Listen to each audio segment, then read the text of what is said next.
Can you hear me okay? Can hear you okay. Today's webinar, as you can see, is being presented by Andy Weith with ASW Global Consulting. Andy's a TUG member. He's also the leader for our TWL SIG. So go ahead and take it away, Andy. Thank you very much, Gary. Thank you all for attending this morning. I know it's a Friday, or at least I think it is. We have a 3-week-old, so all the days are pretty much melded together still. And a special thank you to anyone on the West Coast. I know it is very early, and this isn't the most thrilling topic to go over, but I'll try and keep it as exciting as possible. So to share about myself, for about 10 years now, I have been doing consulting and mostly project management, software implementations, gap analyses, and along with that have been implementing a number of warehouse management systems, or helping folks that have a warehouse management system and are struggling to realize the gains they should have received from putting that in. And so oftentimes software settings or a lack of knowledge of the software, or even poor user training, are responsible for difficulties realizing those gains. But surprisingly, hardware does play a part in that quite often. So anytime I go in somewhere and they're struggling, I'm always keeping my eyes open for issues with their hardware or shortcuts, advantages that they're not using. All right, so here's our agenda. Should be pretty quick, 20 to 30 minutes. Hopefully it's not terribly boring. I'll try and keep it fun, and we'll go on the quicker side depending on how much I ramp up my talking here. I tend to go pretty fast. And then, like Gary said, at the end we'll have some time for Q&A. So these are the pieces to the puzzle. This is what we're talking about. The main facets to the hardware for the warehouse management system are a Wi-Fi network, the RF guns, mobile computers, whatever you want to call them, data collection devices. You've got various label printers, the labels which go in them, and then some miscellaneous other things that we'll talk about at the end to wrap it up. So let's dive in. So Wi-Fi, what I wanted to share with all of you about Wi-Fi is, I find that some folks do it themselves and end up getting themselves in hot water over that. Or they have a local company come in, install the Wi-Fi, and warehouse management systems aren't really their niche, right? So they get Wi-Fi in there, it's working, but it's not really doing everything that it should. And so some telltale signs of poor Wi-Fi setup are weak signals, drop signals, trouble switching from one access point to another, and I can't tell you how many times I've walked into an environment that has problems with their Wi-Fi. So my suggestion is have the pros do it. The hardware partner that I work with has a staff of formerly Motorola, now Zebra technicians. That's all they do is warehouse management system Wi-Fi. So they know their stuff, they know how to configure the access points, and it comes with a guarantee. If you have a dead spot or weak signal, they'll come back out and they will fix it on their dime. So, as it says here, it's typically the least expensive component. Think a 20-user operation, maybe 100,000 square feet, you're going to spend $60,000 or more on RF guns and printers, and maybe a tenth of that on Wi-Fi. So invest a few grand more, have some pros come out and do it, make sure that backbone is working properly. It is the foundation to everything working well in the warehouse. So a couple issues that I bring up that I typically see are too many access points. So a ballpark figure is for every 20 to 30,000 square feet, you need an access point. And so, again, when folks try and do it themselves or hire someone that warehouse management systems aren't their specialty, they may come in and wire and locate access points thinking you may be doing voice over internet or high-speed data transfer, video streaming or something, and put in way too many access points. Not only is that going to cost you extra money, but it could cause problems down the line for signal strength and confusion moving from one access point to the other. So my last point here on the access points and doing it yourself is an example that I've seen more than once, where I've come into a location and they have a problem with signal strength. They seem to have enough access points, and then we do some testing on the system and find that all the guns, no matter where we are speaking to the same access point. So we never get moved off of that access point and onto another one. And 5 minutes on the phone with a Motorola technician, we check some boxes, switch things around. Now the access points are communicating to each other, passing us off properly, and data transfer is 10 times faster. The user experience is so much better. So, don't make those mistakes is basically what I'm saying. My last point on here, if you do have an aging Wi-Fi network in your warehouse, is to consider upgrading to newer access points and eliminating a hardware controller. So prior access points required a piece of equipment to be the controller and handle all the configurations and communications, and that was a single point of failure.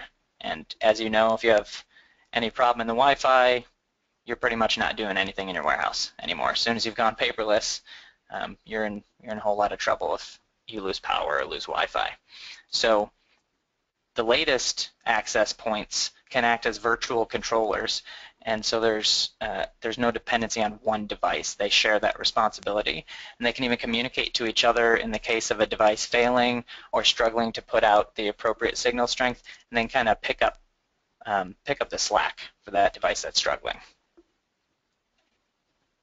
All right, so moving on to guns. Here's my notes about before you buy. Demo and then decide. So any partner that you're working with for hardware should be able to get you demo devices in nearly the configuration that you would want to buy. And I always suggest doing that. Get 2 or 3 demos of different models, try them out, put them in the hands of the end users, and let them decide. So a lot of feedback comes from the end users. My favorite thing is actually a keyboard configuration, a difference between models where the enter key, the placement of it, the size of it, is what makes me prefer that device to another one. So that's something you wouldn't realize without having a demo, without putting something in the user's hands.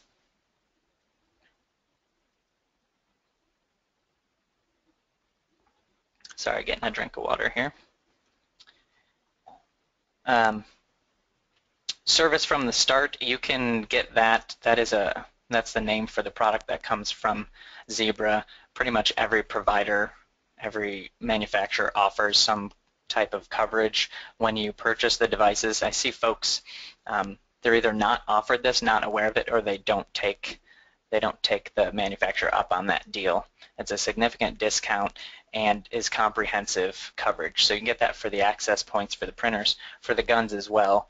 But consider any type of failure covered for the first 3 years of the device, and then you can extend it beyond that on a year-to-year basis. But this includes anything, even users damaging the devices, dropping them, running them over with a forklift, or just standard failure of an internal component. And so that's pretty fabulous, knowing that the users are hard on the devices, and if one does get damaged, you send it in, it is repaired or replaced and returned to you within 3 days, no cost to you. I always encourage folks to sign up for that. My third point on here is to consider server-based software. So there are a few options out there that I'm aware of. StayLinked is a personal favorite of mine. There's also TechTerm, Wavelink, Avalanche. But basically what all these softwares do is move the software from the devices onto the server. So this means keyboard mapping, editing of barcodes if you wanted to, chop off some leading characters or ending characters.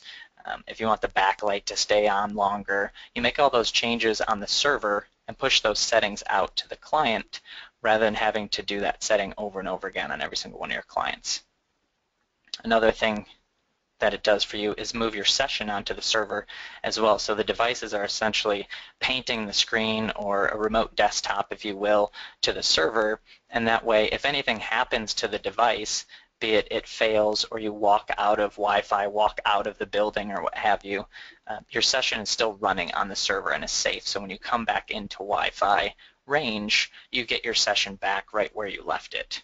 And that was definitely something that TWL users in particular struggled with as little as 5 or 10 years ago. That would happen all the time, and if you got kicked off the Wi-Fi or lost your Wi-Fi, whatever you were doing, you would lock those records, and then a programmer or Infor would have to go in and unlock those records for you. Huge pain, completely resolved by server-based software. Okay, I want you to also consider what's on the horizon, so supporting the future. This would include things like making sure your devices are voice enabled or voice compatible. Do you need to consider 2D barcodes in the future as well? Imagers are now pretty standard, so the ability to take pictures as well. And the latest and greatest imagers work with both the laser and the camera to decode the barcodes, and they're quite amazing. If you've ever used any of Google's capabilities, or even Amazon has some of it now, where you can just basically take a picture of something and it's recognized, that's kind of where these devices are headed. If you have a dirty barcode or a damaged barcode, it's still able to interpret that barcode and decode it for you. Also consider Bluetooth or cellular capabilities. If you're going to use voice and a Bluetooth headset at some point, you need Bluetooth on these devices. If you're going to use them outside of the 4 walls, you may want cellular if you're doing signature capture or delivery confirmation or something like that. You can use these same devices inside and outside the 4 walls. And the last thing I wanted to mention on here, this is more for perhaps a new rollout, but something to consider that I see and have seen more than a couple times, and that is most warehouse management systems, TWL 1 for example, you can run the application that is on the device from a desktop. So we use a terminal emulator like InView or PuTTY, those names might sound familiar, and that allows you to emulate the gun from a desktop. So I don't want to see users sitting at a desk typing on a little tiny keyboard on a mobile computer when they could be using a full-size desktop. Also, that may reduce the number of devices you feel you need in the warehouse if some people can be doing data entry or management from a desktop version of the application. All right, into some more details about the guns. When I walk through operations, that's typically the first thing I do when I come in. Hello, my name is, nice to meet you. Let's see what we're talking about here. And I walk around the warehouse, and more often than not, I see people setting down the RF guns after performing a task, or they're carrying boxes around with 2 hands, and in one of their hands, they're also holding the gun. So they make holsters, they make straps, they make covers for them to add some protective capabilities. They're typically very inexpensive. They add life to the devices, and they add to the user experience. They make their life easier, safer at times as well, to have both hands free. So I encourage, if you don't have any of those, to try them out. Get some straps, get some holsters, find out what your users prefer, and then use those. And don't let them not. All right. Some newer technology coming out. I mentioned those imagers that are very capable at decoding even dirty or damaged barcodes. They're now long range as well. So that typically used to be only up to 36 inches in distance, but now they have new long range imagers that are up to 20 or 30, even 45 feet. So another thing that I've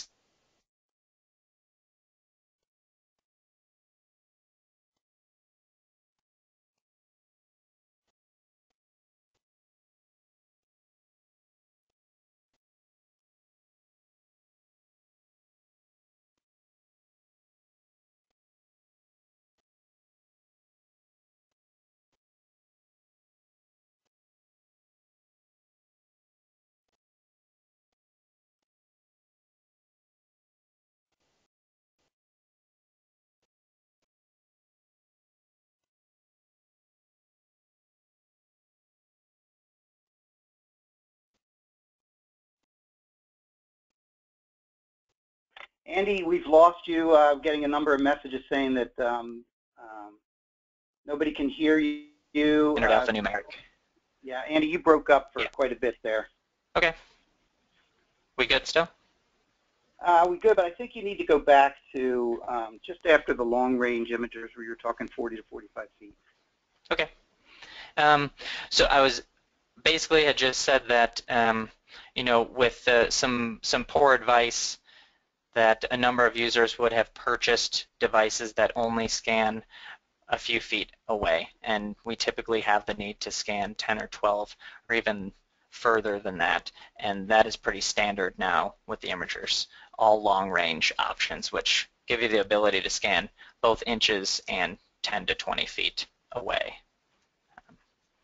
And then the QWERTY keypads, what I was just mentioning is the standard keypad is, you know, alphanumeric, and they're in alphabetical order, which takes some getting used to, but is definitely not good for typing a whole bunch of information. So if you're going to type notes, if you're going to use Excel on the devices or compose emails, you may want to consider QWERTY keypads. They're becoming a little bit more popular as an option.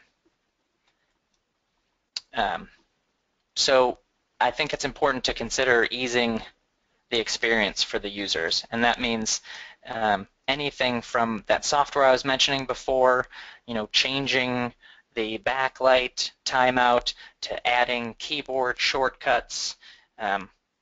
My personal favorite thing, I use Stay Linked most often, but that is the user really just needs to know how to log in to the warehouse management system and reboot the device and maybe change the battery. So the software is set up to automatically start the program, automatically log them in to the server, start the application, present them with the login, and they can't get out, can't do anything else.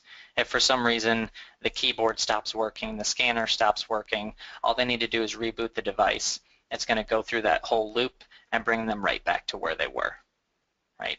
So consider easing the user experience. The last thing here I wanted to mention was a voice solution that I came across called AccuSpeech Mobile. Now we tried to get a webinar going with them. It hasn't come to fruition yet, but I think what they're doing is very innovative, and they're trying to ease the ability for more companies to use voice. And so what they've done is resolve one of my biggest problems with voice, and that is traditionally when you go to voice, you lose functionality like barcode scanning. So their solution allows you to voice enable whatever you want on the screen and leave everything else the way it was. So if you're picking and you want to require scanning the barcode, you leave that as it is, and you want them to speak a check digit for the bin location or speak the quantity, you just voice enable those fields, or you could voice enable jumping to another screen or my task is complete or what have you. So I haven't seen anyone implement this yet. I hope to get that webinar squared away with them sometime soon, because I'm really excited to see that in action. All right, just a couple examples here of being hands-free. So this is a holster, hip-mounted, goes through the belt loop. They also have ones that are kind of snap-on as well. And here's something from one of our TWL users, actually. They made this themselves. They took some pipe, cut a notch out of it, bolted it to their forklift, and that's where their RF gun sits. So be creative as well if need be. And you know the selections that the manufacturer is going to offer are pretty pricey for the most part. So if you want to make them yourself and you're capable, go for it. All right. A note on the keypads. So we're always trying to reduce keystrokes, and these are 3 different keypad options for this device. This is the 9500, and so on the left is what is typically called a 53 keypad option. So it's full alphanumeric.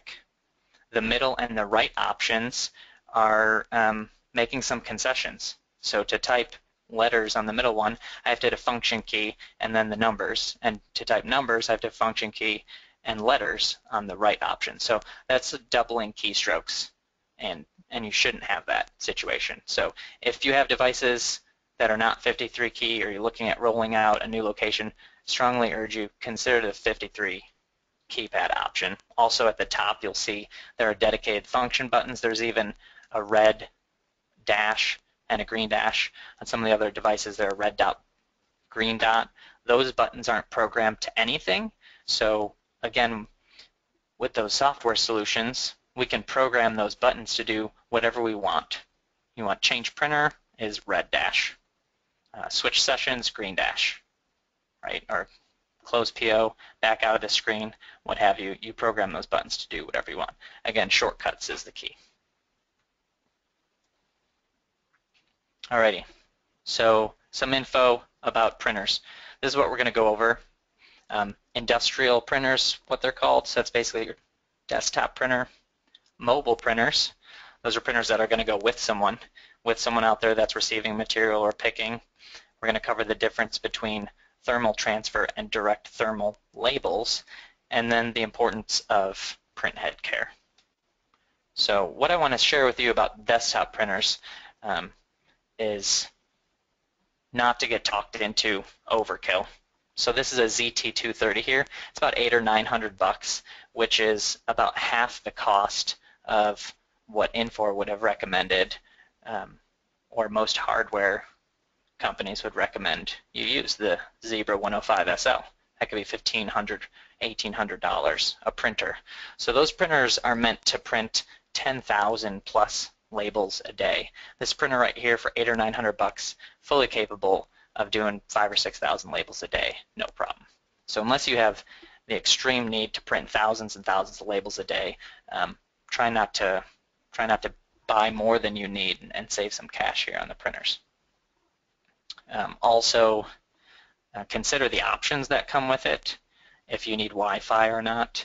Does the printer need to be able to print direct thermal and thermal transfer? There are cost savings if you don't print thermal transfer and it's just going to do direct thermal.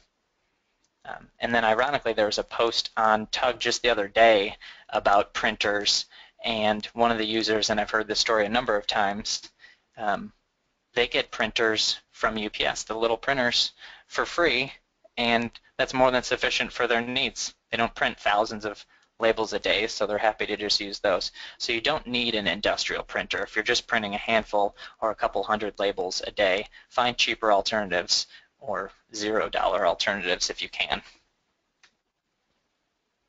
All right, so here's a mobile printer. If you don't know what mobile printers are, this is a guy with a mobile printer right here. He's out there picking, he's on an order picker, and he has a mobile printer with him. So scenarios where you use a device like this, I'm picking fittings out of a box, and fittings don't have barcodes on them, don't have labels on them. I need to let my packers or even my customer know that these widgets, these fittings are 3/4 inch. And then I pick another bag, and these are 1 inch, and I want to print out a barcode label with a description, part number, and apply that to the bag so everyone knows what this stuff is in the bag. Also useful for shipping labels. You can print in TWL, we call them SCM labels. These are going to mark the pallet or the carton contents, a destination address, customer, so on and so forth. And again, something to consider just for reducing steps. So all too often I see, well, we didn't want to buy a whole bunch of printers, so we just got one, and it's in the office, in the warehouse. So every time receiving prints a label, they have to walk 75 feet into the office to get those labels. Invest the $800, get another printer, or get a mobile printer that can be out there with the user and reduce those steps. Every step costs money. So after we talk about mobile printers, a lot of people ask, well, what do I do with this thing? I can't carry it around. You're already telling me I got to walk around carrying a mobile computer around my neck on a shoulder strap. I can't carry a printer at the same time as well. So they make mounts for these. You can mount them to a cart. You can mount them to a forklift. This is just one option here that you can mount to a forklift or an order picker, something like that. That both allows you to hardwire into the forklift's battery, so you don't need to worry about power supply anymore, and it also has a tray below there that's feeding in the labels. So typically these printers only hold 200 to 300 labels, and depending on how many labels you're printing out, if you're labeling every case, you're going to burn through those pretty quickly. So you can buy stacks of labels that get held in the tray, and then they can just feed in through the printer.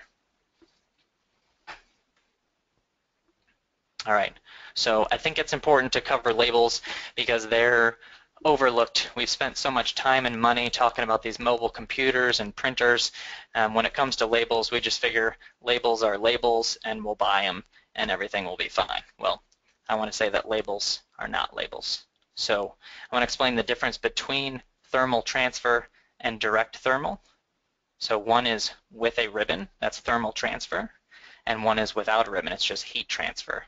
So the main difference is life of the label. A thermal transfer label is going to last essentially indefinitely. A direct thermal is something that is going to fade with time and exposure to heat and sun. So if you ever pulled out a package you got from UPS 5 years later, even if it was sitting in a dark closet, the label has started to fade. It can be unreadable a short time after that. Okay, so consider what types of labels you're printing, and if you're doing something like bin locations, you obviously don't want to do that with labels that are going to fade, otherwise you'll be relabeling your warehouse in a few years. The other impact that it has is on the printer itself. So before I said that ZT230 printer is about 800 bucks. Well, a replacement print head for that printer is about 400 bucks. It's the most expensive component of the printer. And so the wear and tear from doing just the heat transfer without the ribbon reduces the life of the print head. So it's something else to consider. Even though the labels might be cheaper and you don't care about the life of the label, you are wearing and tearing on that print head a little bit more. So a lot of folks don't know about reflective labels and what that can do for you. So before we were talking about the scan engine giving you more than 3 or 5 feet of distance, you get 10 or 12, maybe even 15 or 18. With reflective labels, that's where we get to distances like 30 or 45 feet. So if you have high ceilings, and in particular if you have bin locations that are up high, what I don't like seeing and have seen too often are labels that are not on the bin locations. We have them down on the first beam or on a placard, simply because we don't have the appropriate hardware. We don't have RF guns that scan that far. We don't have labels that can be read from that far.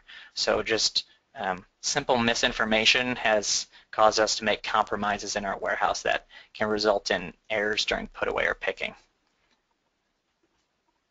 There are also outdoor options that can withstand UV and rain. There are floor options as well that we've had some success with that you can beat up on, drive over a whole bunch, and they can live for a while. And the last thing I want to mention about labels here is not to skip over the quality of the paper or the adhesive. So again, if you just buy labels from someone, they're going to quote you a mid-tier, or that's if they're being nice to you, a mid-tier. They may quote you a top-tier label that you're printing and throwing out a couple hours later. So whoever you're getting your labels from, ask what the options are. See how much money you can save by getting lower quality labels. And as far as the adhesive goes, you've all experienced this. You've got products that you buy where you peel the label off and it comes off nice and clean, and then you've got labels that you peel off and it leaves all the residue behind, and you're getting out the Goo Gone and you're frustrated and you're angry. Why don't they just use those labels that are clean when they come off? So that's just an option, and they probably chose poorly. All right, here's an example of what that direct thermal label looks like. So I don't know when I took this photo. I think it was probably 2012 or 2013.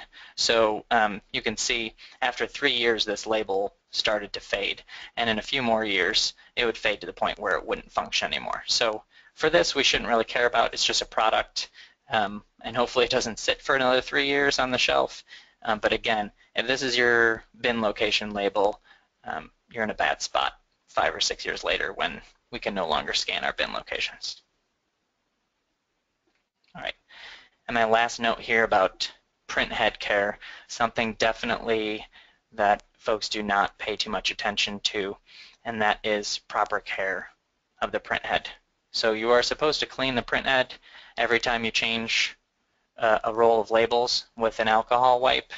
I've seen folks put printers in enclosures as well. So if you have a particularly dirty or dusty environment, put the printers inside of something to protect them from dust. You're going to increase the length of that print head. Also, slowing the print speed down and reducing the darkness. It really only needs to print dark enough to scan. It doesn't need to be printing the darkest the printer can do. That's just going to wear on the print head. All right. And then my miscellaneous is going to be my wrap-up here. So here are some things that I've seen in going through warehouses in my days. So we spend all this time and money deciding what hardware we're going to get, these fancy gadgets, mobile computers and printers and all that stuff, and then we neglect the other tools that our warehouse employees are using. We have carts that small items fall out of, and you can see here that we have carton license plates in a couple of these photos. So these are live warehouse management locations, and these are improper tools for their employees to be using. Right, even all the way over on the right, we've got some homemade racking with 2x4s and some cheap plywood. It's bowing, sagging. It's dangerous. It's inappropriate. Here's some good ideas. This one on the left is from Lori Lemke from School Health. I think she's on this call here. This is a packing station.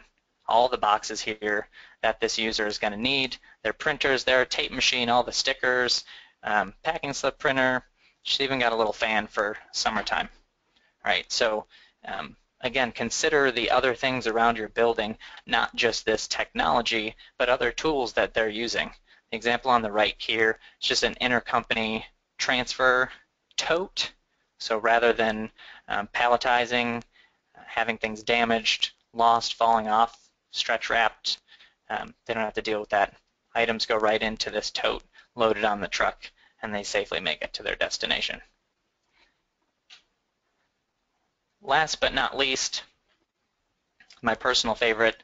So I would say in 99.9% of operations, a shopping cart is an inappropriate tool for your pickers. This is what shopping carts are for, babies and groceries. So consider alternatives. There's multi-tiered carts, the baker's cart.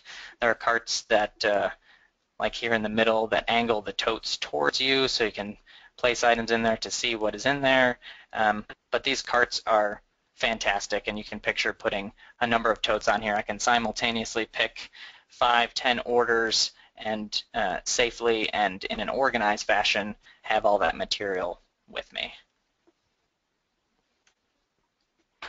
All right, so time for Q&A now. I did that in roughly 30 minutes, so we got a few minutes here for Q&A. Please feel free. So if anybody had your hand raised before, from when we had the communications problem, I lowered it.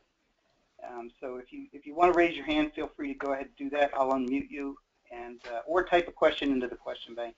So Andy, I don't see any questions right now, except I have one. When it comes to buying supplies for this, maybe everybody's got a supplier, maybe they don't. Is there anybody that you recommend or you buy from regularly that you found to be a really good supplier for everything, really, you know, the software, the printers, the guns?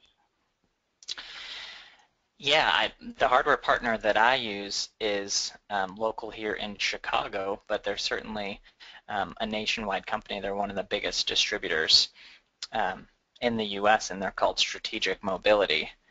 So I've kind of partnered with them, and over the years have built templates. So I know what printers, what guns, what configurations work best for these operations, and that's what we start out with right off the bat. So it's not, we don't need to revisit or relearn this each time.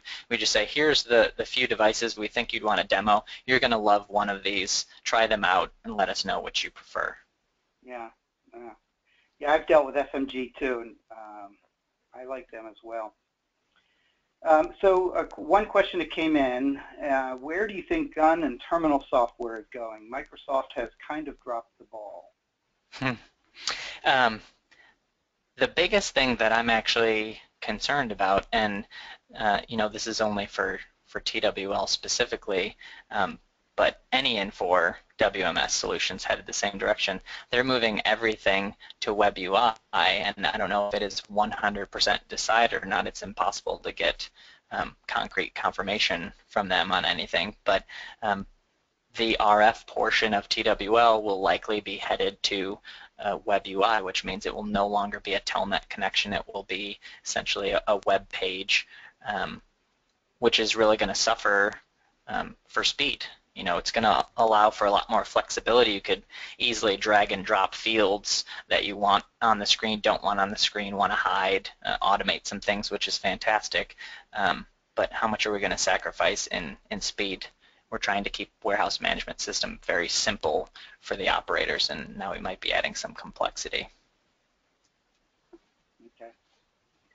Another question is, what is the APs you mentioned that have virtual controllers built in? These came from Motorola WS5100.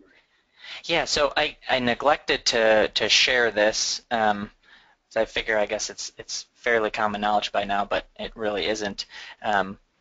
Zebra has swallowed up everything, so even Motorola Mobility is all now part of Zebra, so they're rebranding everything. But that's essentially what I use and prefer for everything, and that really does stop the finger pointing concerns as well. So, you know, the MC91 or 92 series are Zebra, the Omni is now Zebra, the printers we're all talking about are Zebra, and the access points are Zebras as well. I can get the exact model and we can email it out, or I can post it to the user group, but I'm pretty sure it's something like a 6511 or 6522, but it's a pretty standard function now of any access point. And to add to that too, these devices are not expensive. They're like $300 a piece, so you should not be spending $1,200, $1,500 on an access point. So I've got another question too regarding bin locations where there is no shelving. Like I've been in a number of situations where there's boxes that are just stacked up right in the middle of the warehouse floor. What's your recommendation for assigning bin locations, if you have any? So it's still going to be a static location. You just don't necessarily have any racking of any type. Yeah, and I've heard that if you can maybe drop a cable from the ceiling with a bin location on a thing, or maybe paint something into the floor. I didn't know if any of the guns were GPS enabled enough to know where you are location-wise, if you could pre-program locations. Haven't seen anything like that with GPS. There are some softwares that can make assumptions based on the material you're scanning. They know that it would have to come from that bin. But for the most part, I'm seeing just what you're talking about, where we're dropping cables or chains from the ceiling. And you can even position those barcodes so they're on a 45-degree angle down towards the user. But again, I think people historically didn't do that stuff because they were using a barcode scanner that only scanned 5 feet, so that just wasn't a possibility. But using a reflective label, you could have a 40-foot ceiling and drop a cable 10 feet and be able to hit that no problem with a long-range scanner. Okay. Another question that came in, it's kind of related. What's the best way to handle bin locations in the yard? Yeah, so I'm certainly not a fan of we post stuff on the door or immediately outside the door. I always want the bin location to be as close to or on the bin as possible. So if you have any posts or anywhere, something that you can put in the ground to mount that, that's certainly ideal. I think making any concession where we have bin locations in a book, or like I mentioned, the placards before, you really want the bin location on the bin. I'm not sure if that answers that question accurately or not. I think it's accurate enough. Anyway, okay. I don't see any other questions, so I'm going to ask my one dumb question. And they always say that for everybody that asks a dumb question, there's probably 4 or 5 other people that want to know exactly the same thing. But I've heard talk from time to time about just using your cell phone as a gun. Is there any trend in that direction where is any of this technology getting down to the cell phone level? And that certainly is something that comes up. I think it's dispelled pretty quickly. These devices are certainly more expensive than a cell phone, but once you get into a ruggedized version of a cell phone, you may be near $1,000. Most of these devices can be had for $1,500 to $1,800, even with all the bells and whistles on them. So again, I think misinformation or folks being taken advantage of because they don't know any better, getting billed $3,500 per unit and just not knowing any better, that's not the price that we need to pay for these, and it makes it much more presentable to be using an appropriate device for a warehouse, which is not really a cell phone. Okay. All right. Well, Andy, that seems to be the end of the questions today. So first of all, I want to thank you. This was a great webinar. We appreciate your time and your insight into a lot of this stuff. As you can see, everybody on the screen, there's a TWL SIG on-site going on in Dallas. It's coming up next month. And if you're interested, we encourage you to visit the TUG site for more information. Thank you, everybody, and have a great day. Thanks, everybody. Bye now.